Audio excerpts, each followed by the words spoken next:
जरा सोचो, अगर तुम्हारे अंदर अचानक गायब होने की शक्ति आ जाए। कुछ ऐसा ही होता है इस लड़की के साथ। अब आगे वो क्या क्या कांड करेगी, ये हम आज की इस मूवी में देखने वाले हैं। मूवी के स्टार्ट में हम स्टेरॉइड्स को देखते हैं, जो कि वर्ल्ड की तरफ तेजी से बढ़ रहा है। किसी भी वक्त हमारे अर्थ आ सकता है और फिर सीन शिफ्ट हो जाता है। जिसके बाद हम यहाँ ऑयल नाम के आदमी को देखते हैं, जो कि समंदर के बीच में खड़ा एक बोट पर होता है। दरअसल उसने शिप पर सामान को लेकर जाना था, लेकिन अब जो उसकी बोट होती है वो बहुत छोटी होती है। उस पर 1 टन का सामान नहीं आ सकता, सिर्फ 600 किलो का सामान आ सकता है। उस छोटे बोट के मालिक को मत बताना, सिर्फ ये कहना कि 600 किलो का सामान है। अब शिप में जैम नजर आता है। कुछ दूरी पर जाकर शिप डूब जाती है, क्योंकि सामान उस पर ज्यादा होता है। इसके साथ साथ पूरा सामान भी डूब जाता है और उस छोटी बोट का मालिक और ऑल जैसे भी कर किनारे तक आ जाते हैं और अपनी जान बचा लेते हैं। अब जब बोट डूब गई थी, उसके बदले ऑल को कुछ पैसे देने थे, लेकिन उसकी जेब में 1 पैसा भी नहीं था। वो इस बोट के ओनर से अपनी कार एक्सचेंज कर लेता है, क्योंकि उसके पास अभी कोई ऑप्शन नहीं है। वेल यहाँ से एक बैंक में जाता है, जहाँ पर वो अपने बचपन की दोस्त सुतलाना से मिलता है, जो कि इस बैंक में कैशियर की जॉब करती है। और ऑल बोलता है कि उसे लोन की जरूरत है। सुतलाना उससे लोन की रकम सुनते ही वो शॉक्ड हो जाती है, क्योंकि लोन की रकम पूरी $1 मिलियन थी। सुतलाना उसे बोलती है कि तुम्हें कोई भी बैंक इतना बड़ा लोन नहीं देगा जब तक तुम्हारे पास कोई अच्छी सिक्योरिटी ना हो। अब ऑल काफी परेशान हो जाता है। सुतलाना उसे कहती है कि चलो मैं तुम्हें अपने डैड से मिलवाती हूँ, वो शायद तुम्हारी कोई हेल्प कर दे। सुतलाना ऑल की मदद इसलिए करना चाहती है क्योंकि वो बचपन से ही बहुत अच्छे दोस्त हैं। इसके बाद सुतलाना ऑल की बहुत सी खराब कार में बैठकर अपने घर चली जाती है। यहाँ हम सुतलाना की फैमिली को देखते हैं, जो भी काफी बड़ी होती है। और यहाँ पर उसके फैमिली में हर किसी के अपने ड्रीम्स होते हैं, जैसे कि उसके डैड, जिनकी ख्वाहिश है कि सब लोग मिलकर रहे। उसकी बड़ी बहन, जो कि आर्टिस्ट बनना चाहती है। उसका भाई आर्मी में जाना चाहता है, लेकिन वो अस्थमा का मरीज है, जिसकी वजह से वो हर बार रिजेक्ट हो जाता है। अब घर की सबसे छोटी बेटी, यानी उसकी सबसे छोटी बहन, बड़ा होना चाहती है ताकि वो सारे काम कर सके, जैसे कि सारे बच्चे करते हैं। वेल आगे इसके बाद सुतलाना के डैड को अपने परेशानी का बताता है और बोलता है कि मुझे आपकी थोड़ी सी मदद की जरूरत है, जिसके बदले मैं आपको कुछ कमीशन दूंगा। लेकिन सुतलाना के डैड बोलकर मना कर देते हैं और उसको काफी कुछ बुरा भला कहते हैं। ये सब बोलकर सुतलाना के डैड वहाँ से जाने लगते हैं और हम देखते हैं कि मेट्रॉइड अर्थ पर आ रहा है। वो भी काफी करीब आ गया है और तभी वो आकर सुतलाना के घर में गिर जाता है, जिस वजह से वहाँ एक काफी बड़ा होल हो जाता है। सब घर वाले घर से बाहर भागते हैं। फिर वो देखते हैं कि पूरे शहर में ऐसे मेट्रॉइड्स गिर रहे हैं। तभी सुतलाना को याद आता है कि उस मेट्रॉइड के नीचे उसके ग्रैंडफादर दब गए हैं। सभी लोग भागते हुए घर के अंदर जाते हैं और फिर वहाँ ग्रैंडफादर को निकालते हैं। उसके बाद वेल सबसे कहता है हमें मेट्रॉइड्स को निकालना चाहिए ताकि हम उसको बेचकर कुछ पैसे कमा सके। इसकी बात को सब लोग मान जाते हैं और मेट्रॉइड्स को ढूंढना शुरू कर देते हैं, लेकिन काफी खुदाई करने के बाद वो उन्हें नहीं मिलता, जिसकी वजह से सब लोग थक जाते हैं और जाकर सो जाते हैं। लेकिन वेल हार नहीं मानता, उसके ऊपर काफी कर्जा है, वो उसे ढूंढ लेता है। इसी बीच ग्रैंडफादर वेल को बुलाते हैं और उसे कहते हैं कि मेरे जाने का टाइम आ गया है, और ये बोलने के बाद वहीं उनकी डेथ हो जाती है। ये देखकर वेल काफी उदास हो जाता है। इस सोच में पड़ जाता है कि ग्रैंडफादर की ये बात घर वालों को कैसे बताए। लेकिन यहाँ पर वेल हिम्मत कर सुतलाना के पास जाता है और उसे उठाने की कोशिश करता है, लेकिन वो इतनी ज्यादा थक चुकी थी कि उसे बार बार उठाने पर भी नहीं उठती। तभी वहाँ सुतलाना का छोटा भाई आता है, उसे अपने साथ ले जाता है और उसे बताता है कि मेट्रॉइड्स पिघलकर लिक्विड बन गया है। वो बताता है कि डैड ने गलती से किक करके उसे गिरा दिया, जिससे वो पूरे घर में फैल गया है। अब यहाँ पर एक ट्विस्ट की बात पता चलती है कि मेट्रॉइड के फैलने की वजह से ज्यादातर लोगों के पास अलग अलग तरह की सुपरनेचुरल पावर आ गई थी, जैसे कि सुतलाना की छोटी बहन सुपर वुमेन बन चुकी थी, हर चीज को तोड़ सकती थी। उसकी बड़ी बहन हवा में उड़ने लगी थी और वहीं सुतलाना के पास भी इनविजिबल होने की पावर आ गई थी। सब घर वाले काफी खुश थे। यही नहीं, उनको एक और बात पता चलती है, ये पावर तब काम करेगी जब वो सब साथ रहेंगे, वरना ये पावर काम नहीं करेगी। यानी कि उन्हें 20 मीटर की दूरी में रहना पड़ेगा अगर इन्हें इस पावर का इस्तेमाल करना है। वेल यहाँ पर सुतलाना की दोनों बहन को लेकर डॉक्टर के पास जाता है ताकि वो इन्हें चेक करवा सके कि इनकी बॉडी के अंदर कोई दिक्कत तो नहीं। लेकिन डॉक्टर चेक करने के बाद बोलते हैं कि ऐसा कुछ नहीं है, ये बिल्कुल फिट एंड फाइन है। घर आने के बाद सभी डिनर कर रहे होते हैं कि अब वेल आता है और कहता है कि क्यों ना हम इस पावर का यूज करें और कुछ पैसे कमाएं। इन सब चीजों से हमें काफी फायदा होगा और हम अमीर हो जाएंगे। लेकिन हमेशा की तरह सुतलाना के डैड इस बात को इग्नोर कर देते हैं। तभी वहाँ सुतलाना का भाई आ जाता है और बताता है कि उसे अपनी पावर का पता लग गया है। वो सबको बता देता है कि वो जानवरों से बात कर सकता है और वो आसानी से अपने डॉग को समझ लेता है कि वो क्या कह रहा है। इसी दरमियान हम वेल को देखते हैं, जो कि आयरन रॉड मोड़ने की कोशिश करता है, लेकिन उससे वो रॉड नहीं मुड़ती। अब सभी के पास पावर थी, लेकिन वेल के पास कोई पावर नहीं थी। ये सोचकर वो काफी उदास हो जाता है, उसे काफी बुरा लगता है, जबकि उसने मेट्रॉइड्स को ढूंढा। अब सुबह मॉर्निंग में हम देखते हैं कि सुतलाना के डैड टॉयलेट कर रहे होते हैं। वो एक लंबी सांस लेते हैं, तभी अचानक से वो घर के बाहर आ जाते हैं, यानी कि उनके पास भी उनकी पावर आ गई थी जिससे वो कहीं पर भी ट्रैवल कर सकते थे। और इसके बाद स्वतलाना के डैड सबको लेकर लेक पर चले जाते हैं। वो सब लोग अपने अपनी पावर को यूज करते हैं, ट्राई करते हैं। सभी लोग काफी खुश होते हैं। तभी वेल कहता है कि क्यों ना हम बैंक लूटे, इससे हमें बहुत फायदा होगा। वेल किसी भी तरह उस डॉन के पैसे वापस करना चाहता था, इसीलिए वो ऐसे आइडियाज दे रहा था। लेकिन उसके बाद स्वतलाना को पसंद नहीं आती और वो मना कर देती है। वेल यहाँ पर काफी नाराज हो जाता है और कार की तरफ जाने लगता है, लेकिन स्वतलाना उसकी कार में जाकर बैठ जाती है और दोनों वहाँ से निकल जाते हैं। तभी अचानक से एक आदमी की कार आकर उनके सामने रुकती है। आपको याद होगा कि हमने मूवी के स्टार्ट में एक बड़ा सा शिप देखा था जिसके ओनर से वेल ने वादा किया था कि वो उसका 1 टन का सामान सही सलामत पहुंचा देगा, लेकिन उसने डुबो दिया। ये वही आदमी है जिसका वो सामान था और वेल ने वादा किया था कि वो उसे $1 मिलियन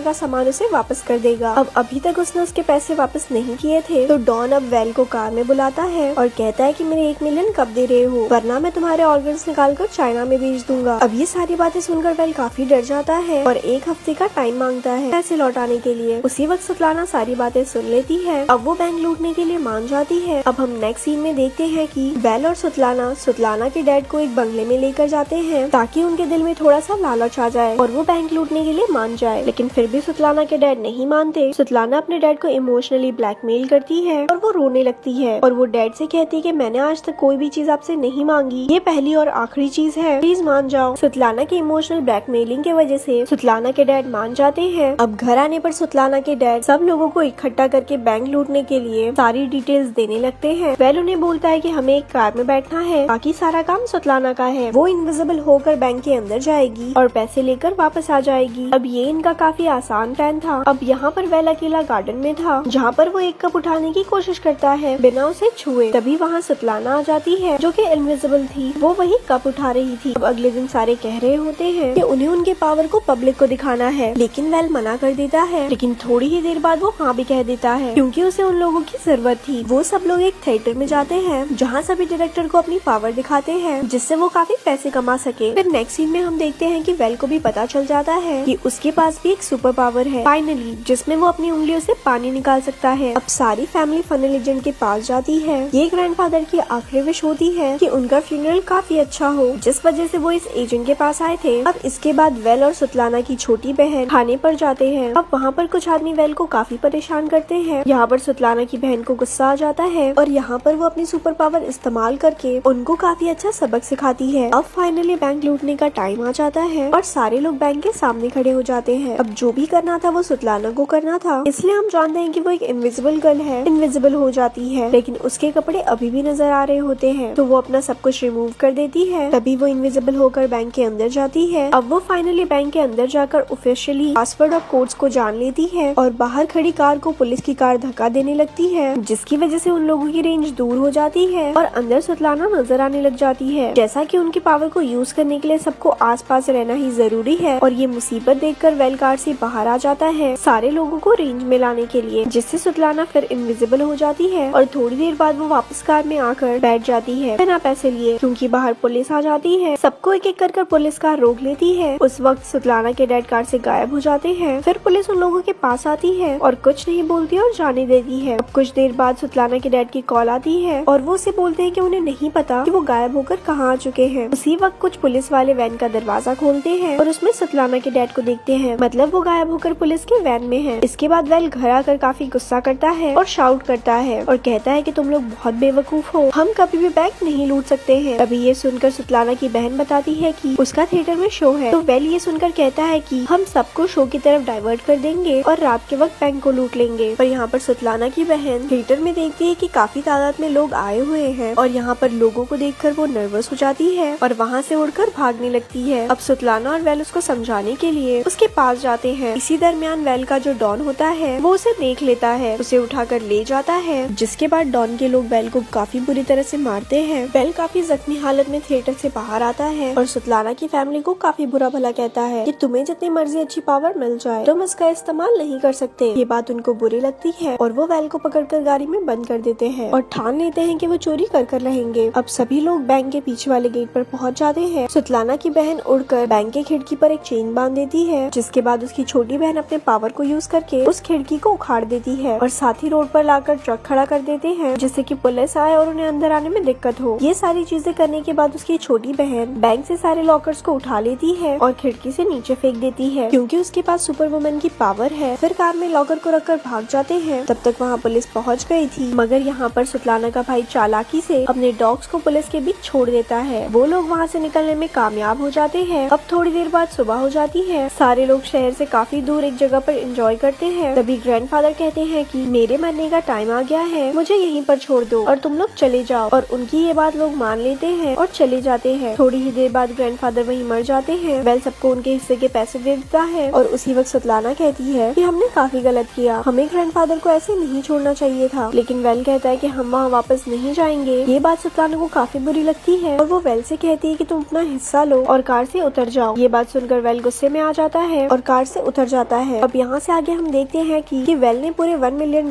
डॉन को दे दिए हैं और वो बाकी पैसों को लेकर किसी और कंट्री में जा रहा था। ऐसे में वो इन नए पैसों को फ्लाइट में नहीं लेकर जा सकता था, जिससे वो एयरपोर्ट जाकर पैसों को अपने पेट में बांध लेता है ताकि कस्टम वाले उसे ना पकड़ सके। अब वो बाहर आकर अपने फ्लाइट का इंतजार कर रहा था। तभी वो टीवी में देखता है कि सुतलाना और उसकी फैमिली को पुलिस ने पकड़ लिया है। अब आप सब लोग सोच रहे होंगे कि पुलिस ने कैसे पकड़ा। वेल हुआ ये था, वो लोग ग्रैंडफादर की बॉडी लेने के लिए उसी एजेंट के पास जाते हैं, लेकिन वो एजेंट बॉडी नहीं देता। फिर वो उसको लालच देते हैं $1 मिलियन की। तभी वो मान जाता है और बॉडी वापस कर देता है। तभी वहाँ एजेंट को शक हो जाता है और वो ये सारी बात पुलिस को बता देता है और पूरी इन्वेस्टिगेशन के बाद पुलिस को सब कुछ मालूम हो जाता है। अब हम देखते हैं कि वेल ग्रैंडफादर को लेकर कोर्ट में जिंदा आ जाता है। मतलब ग्रैंडफादर कभी मरे ही नहीं थे, मतलब वो अभी भी जिंदा है। यहाँ पता चलता है कि उन्हें जिंदा ही दफना दिया गया। अब ग्रैंडफादर के आते ही सारे लोग एक रेंज में आ जाते हैं, जिसके बाद उनकी पावर वापस आ जाती है। सारे लोग कोर्ट में तबाही मचा देते हैं। सुतलाना की बड़ी बहन जज पर चढ़ जाती है और यहाँ पर बहुत ही फनी सीन दिखाया गया है। यहाँ पर फैमिली बहुत ही अजीब अजीब हरकतें करती है, जिसे देखकर बहुत हंसी आती है। ऐसा लग रहा होता है कि कोर्ट में मजाक चल रहा है, लेकिन वो बाहर निकलने की कोशिश करते हैं और वहाँ पर काफी पुलिस होती है। सुतलाना की बड़ी बहन उन सबके सामने उड़ने लगती है। यहाँ पर पुलिस वाले उसे देखकर शॉक हो जाते हैं, जिसकी वजह से उनका ध्यान भटक जाता है और इसी बीच सब लोग भाग जाते हैं। वो लोग एक पोर्ट पर आते हैं, वहीं उनको डॉन मिलता है जो कि हमने मूवी के स्टार्ट में देखा था। वो वेल की मदद करता है। वो सबको एक कंटेनर में बंद करके शिप से चाइना भेज देता है और यहाँ पर ये मूवी खत्म हो जाती है। ऐसी और